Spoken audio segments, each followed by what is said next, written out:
जय Shri Radhe ji. Welcome to रंग astro. सूर्य यानी कि तेज, चमक।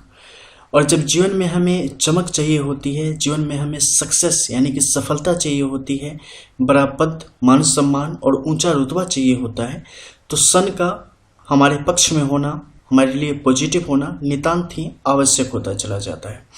सन जितना ज़्यादा आपके फेवर में होगा, आप लाइफ में उतनी ही ज़्यादा सक्सेस आपको मिलती चली जाती है। और जीवन में चाहे कितनी भी बाधा क्यों ना आए, कितने भी शत्रु क्यों ना आए, कितने भी अड़चने क्यों ना आए, आप सबसे लड़ते हुए और उस पर जीत हासिल करके आगे की तरफ बढ़ते चले जाते हैं। जब हम पाम के थ्रू यानी कि आपके हैंड के थ्रू सनलाइन को देखते हैं कि कैसी है, तो उसे कैसे देखा जाना चाहिए और उसकी क्या प्रकृति होनी चाहिए जो आपके लिए आपको समझ आए कि अच्छी है, इसके विषय में आज हम बात करने जा रहे हैं। और इसके विषय में आप जानेंगे कि इनकी क्या परिस्थिति आपके हक में होती है। आपके रिंग फिंगर यानी कि अनामिका उंगली के ठीक नीचे का जो क्षेत्र होता है वो आपके सन माउंट का यानी कि सूर्य पर्वत का क्षेत्र होता है। ये आपकी हथेली में जितना ज़्यादा उभार लिए होगा, आपके लिए उतना ही ज़्यादा बेहतर स्थितियों का ये वाहक होता है। इसके अलावा एक बिल्कुल सामान्य स्थिति में है, यानी कि न दबा हुआ न उभरा हुआ, फिर भी ये अच्छी सिचुएशन है। लेकिन अगर ये अंदर की तरफ बहुत ज़्यादा दबा हुआ है तो निश्चित तौर पे आपके पेशानी पर बल डालने वाला है और ये सोचनीय विषय हो जाता है, क्योंकि कहीं ना कहीं ये आपके लिए स्ट्रगल को बढ़ाने का काम करता है। और जीवन में जो सफलता चाहिए, जो बिल्कुल क्लियर रास्ते चाहिए, उसमें ये अवरोधक यानी कि स्पीड ब्रेकर लगाने का काम करता है। तो ये सबसे पहले जब आप पर्वत क्षेत्र देखते हैं तो ये बेस की बात हो जाती है, यानी कि फुल लाइफ में इसका सपोर्ट किस टाइप का है। जितना उभरा हुआ है उतना बेहतर सपोर्ट, बहुत ज़्यादा उभरा होने पे इसका सपोर्ट कम हो जाता है। हालांकि बहुत ज़्यादा उभरा किसी की हथेली में आपको मिलेगा नहीं, साइड में मिलेगा लेकिन मिडिल में बिल्कुल नहीं मिलेगा। तो सामान्य उभरा स्थिति एक अगर होगी तो अच्छी है, बिल्कुल नॉर्मल होगी, यानी न दबा हुआ न उभरा हुआ, वो भी अच्छी है। लेकिन अगर बहुत ज़्यादा दबी हुई है तो समझ लो कि यहाँ पे आपको इससे संबंधित कुछ उपाय करने पड़ेंगे, ताकि जो इसके शुभ फल हैं उसे ज़्यादा से ज़्यादा आपको प्राप्त करवाया जा सके, आपको मिल सके। अब मान लो सेकंड में क्या देखना है, एक सामान्य स्थिति है, यानी कि न ज़्यादा उभार है न ज़्यादा दबा हुआ है, और इस पर जो इनर लाइन्स है यानी कि जो थंब इंप्रेशन होता है, महीन लाइनें आप देख पा रहे हैं ना, ऐसी ऐसी ऐसी ऐसी अंदर की तरफ छोटी लाइनें। तो इन लाइनों की सिचुएशन यहाँ पे कैसी है, अगर ये किसी भी प्रकार से त्रिशंकु की स्थिति को बना पाने में सक्षम हो पा रहे हैं, यानी कि इस तरीके की प्रकृति, तो ये आपका प्रधान ग्रह हो जाता है, यानी कि आपका जीवन सूर्य से प्रेरित हो जाता है और इससे संबंधित कार्य करना आपके हित में होता है। इनके अनुसार अगर आप चलेंगे तो जीवन में तमाम प्रकार की उपलब्धियां आपको प्राप्त होती चली जाएंगी। अब मान लो यहाँ पर ऐसे त्रिशंकु की स्थिति नहीं बन रही है और आड़ी तिरछी रेखाओं की स्थिति बन पड़ी है, कोई इधर से जाके इधर भाग जा रही है, कोई इधर से उधर, कोई उधर से उधर, ऐसे। तो ऐसी सिचुएशन में इनर लाइन का सपोर्ट आपको नहीं मिल रहा है, यानी कि आपके पास पड़ोस और जो भी खून के रिश्तेदार में होंगे उन लोगों से कोई ज्यादा खास सपोर्ट आपको यहाँ पर नहीं मिलेगी। इसके अलावा आपके अंदर भी भरोसे की कुछ कमी होती चली जाएगी। अब थर्ड बात आती है टेम्परेरी लाइन की, यानी कि अस्थायी लाइन्स की। अस्थायी लाइनों में सबसे पहले आपको देखना पड़ता है कि वो कैसी है। ऊपर के इस क्षेत्र में सबसे ज्यादा आपको देखने को मिलेंगी महीन रेखाओं में, आड़ी तिरछी, उल्टी, टेढ़ी।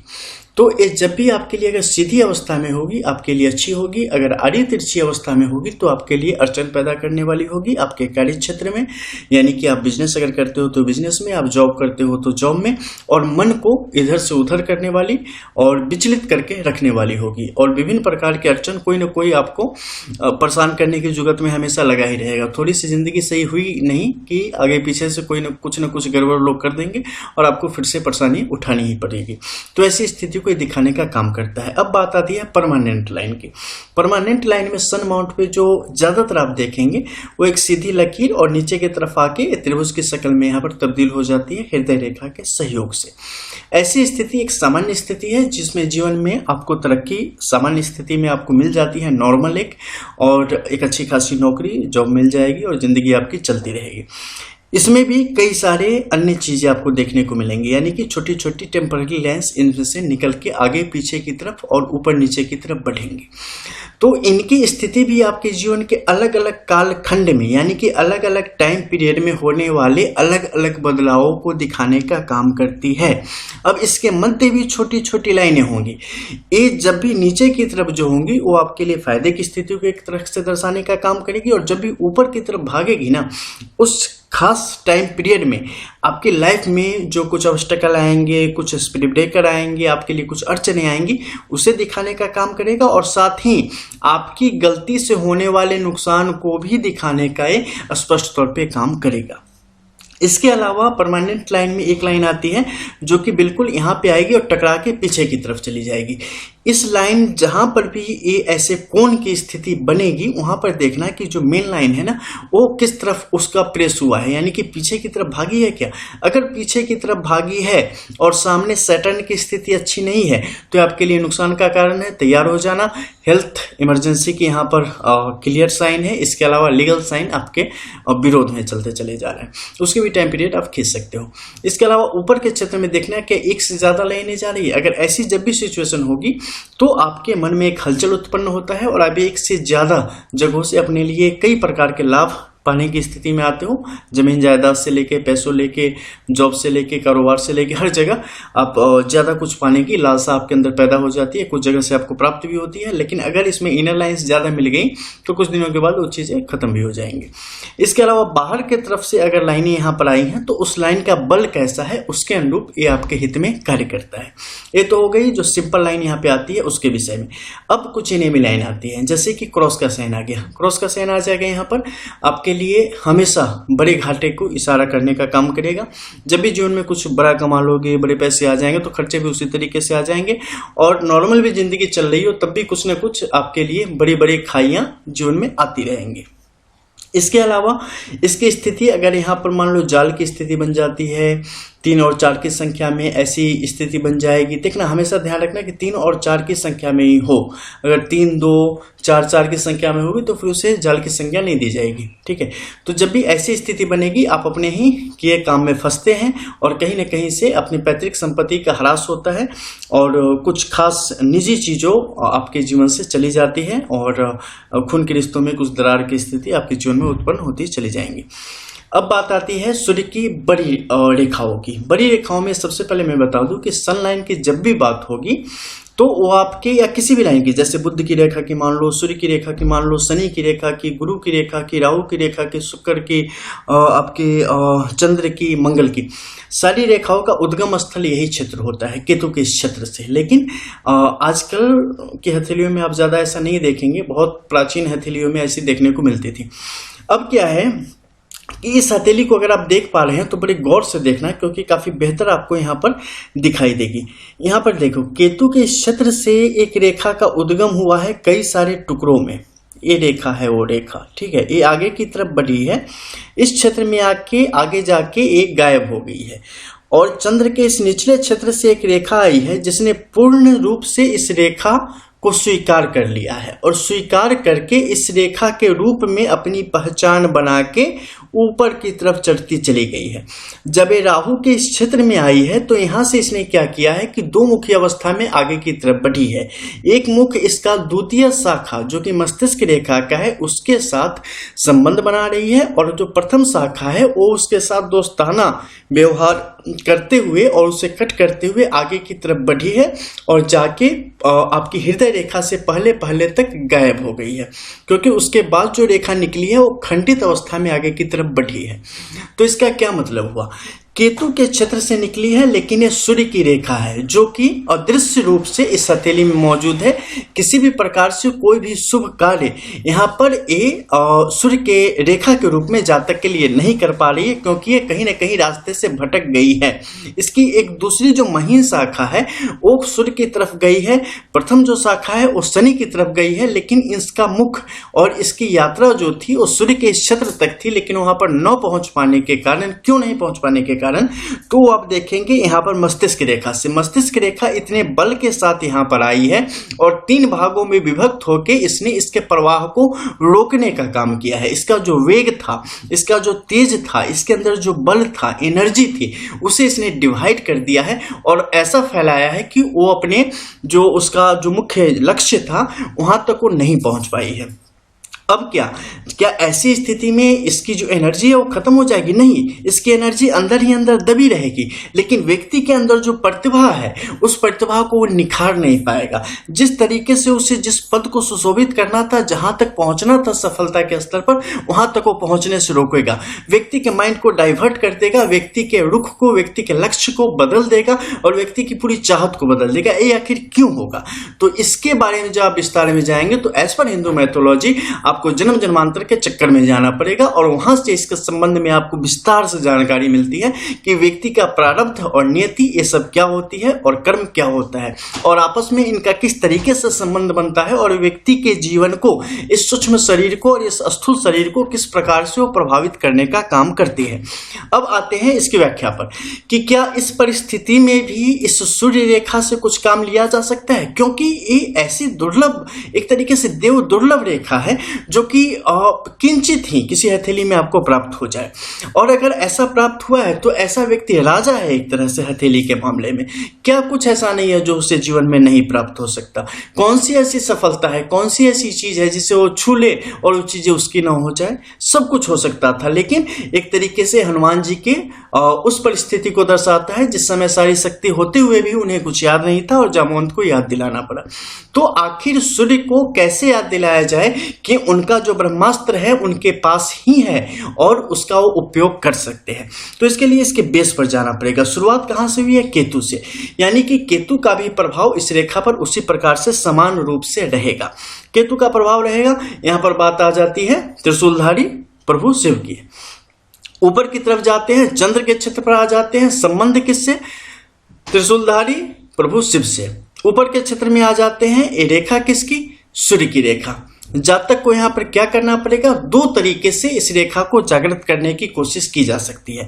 जैसे केतु और चंद्र के क्षेत्र से इसका सहयोग है, तो जातक को चाहिए कि किसी भी सोमवार को बालों से स्नान करके, स्त्री के हिसाब से मैं बता रहा हूँ क्योंकि एक लड़की की है, तो बालों से स्नान करने के पश्चात सोमवार के दिन ही वो गेरुआ वस्त्र धारण करे या किसी प्रकार का कोई जो सर पे रख सकती है वैसा करे। गंगा जल अपने शरीर पर छिड़के और पार्थिव शिवलिंग का निर्माण करके और उस पर वो जल चढ़ावे। इसके पश्चात दुग्धाभिषेक करे। इसके पश्चात 5 फलों के रस से रसाभिषेक करे और सबसे अंत में कुश से अभिषेक करे। कुशाभिषेक यहाँ पर जातक के लिए अत्यंत आवश्यक है, इसकी पूर्ण रूप से इसे सक्रिय करने हेतु और इसकी ताकत को, जो इसकी क्षमता है, उसे प्राप्त करने हेतु, उसका उपयोग करने हेतु, भविष्य हेतु। तो कुशाभिषेक करे। तत्पश्चात किसी भी शनिवार को सात्विक भोजन करे। सात्विक भोजन करने के पश्चात जिसमें ध्यान रहे कि पीला भोजन हो और दाल रहे, उसमें चावल का दाना रहे। चावल में भी ध्यान रहे कि बॉयल किया हुआ जो होता है उस प्रकार का है, यानी कि एक होती है जिसे आप जब धान लाया जाता है तो उसे पानी में उबाला जाता है और फिर उसकी कुटी तैयार करके आपको चावल निकाला जाता है। तो वैसी प्रकृति होनी चाहिए, सीधे चावल निकाला हुआ वाला नहीं होना चाहिए।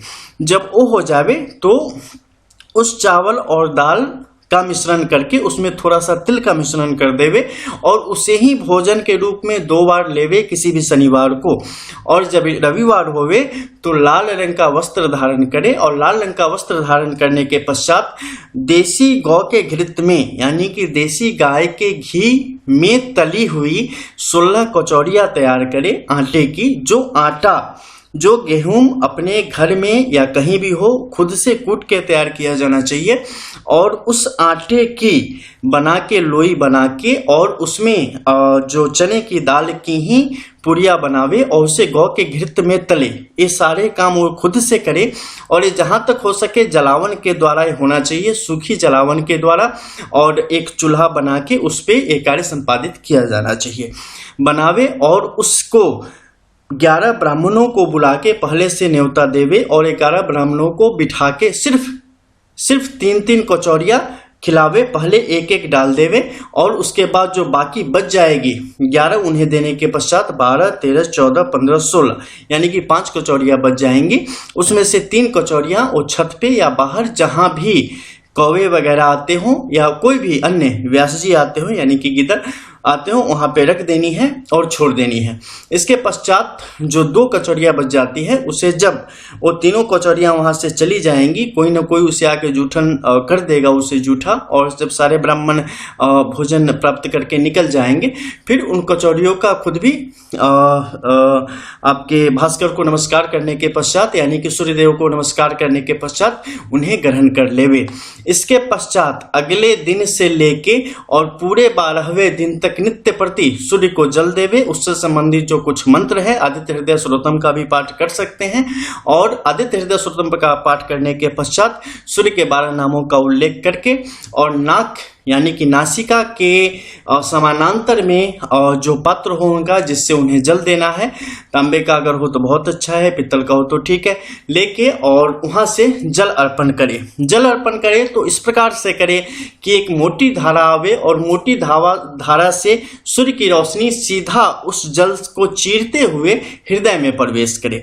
ऐसा अगर 12 दिन तक किया जाता है और पूर्व में बताए गए नियमानुसार इन चीजों को किया जाता है, तो जातक की जो भी अगर सूर्य की स्थिति आपके हित में नहीं है और आपके विरोध में है, आपके लिए नकारात्मक है, आपको कुछ भी लाभ नहीं मिल रहा है, तो वहां पर जातक को इसका त्वरित लाभ मिलना शुरू होगा।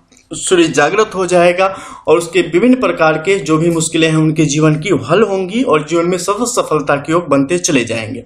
आपकी हथेली और कुंडली में सूर्य की अलग अलग स्थितियों के अनुसार कुछ कुछ आमूल चूल परिवर्तन विधि विधान में और उपायों में संभव है, जो कि आपकी निजी हथेली या कुंडली देखने के पश्चात हम बता पाएंगे। तो ये सब कुछ प्रक्रिया है जो कि सबसे ज्यादा आपके लिए काम करता है, और ऐसी परिस्थिति में जो ये सूर्य की रेखा है वहां पर त्वरित रूप से जागृत हो जाएगी, यानी कि एक्टिवेट हो जाएगी, और व्यक्ति अपने जीवन के कुछ उन पहलुओं को छुएगा, उन चीजों को देखेगा जो उसने कभी सपने में नहीं देखा होगा। ऐसी बेहतरीन सफलता के योग वहां पर बनेंगे। लेकिन अब बात आती है कि नियति क्या है, क्योंकि सब कुछ उपाय रहते हुए भी आप उस उपाय तक तभी पहुंचते हो जब चाहता है प्रारब्ध कि आप पहुंचे। अगर नहीं पहुंचना होगा ना, तो आपके हाथ में चाबी रहेगी, पूरे दिन ढूंढते रह जाओगे पूरे घर में चाबी कहाँ है, नहीं मिलेगी। लेकिन वही किस्मत में अगर रहेगी ना, तो कहीं भी फेंका हुआ रहेगा ना। मैंने कहानी सुनाता हूँ, 16 मिनट तो हो ही चुके हैं। ऑस्ट्रेलिया में एक लेडी थी। एक बार क्या हुआ कि उनकी मैरिज वाली रिंग गुम हो गई। कहाँ पे? तो एक नदी में गई थी फिशिंग करने, वहां पे गुम हो गई। उसके बाद लगभग 17 से 18 साल के बाद उन्होंने वो मार्केट से एक फिश खरीद के लाई बनाने के लिए। वो खुद से ही कटिंग कर रही थी, तो ठीक वही रिंग उन्हें उसके पेट में से मिला। अब आप सोच लो, जो आपका है उसे कोई नहीं छीन सकता, जो आपका नहीं है कोई नहीं बचा सकता। प्रारब्ध आपको सॉल्यूशन तक पहुंचा देगा अगर आपकी किस्मत में है तो। आप हम तक पहुंच जाते हो, या कोई भी सॉल्यूशन तक, या हम भी कहीं अपनी सॉल्यूशन तक। लेकिन अगर प्रारब्ध में नहीं है तो सॉल्यूशन के पास होके भी आप उसे नहीं पहचान पाओगे, आप उसे नहीं देख पाओगे। यही होती है किस्मत। जब आप बाद में सोचते नहीं, वो तो मेरे सामने था, अरे वो तो बस करीब था बिल्कुल, अरे ये चीजें तो मैं जानता था लेकिन नहीं कर पाया। क्यों नहीं कर पाए? कोई बिना जाने हुए भी कर गया। That's called destiny. मिलते हैं फिर। जय श्री राधे।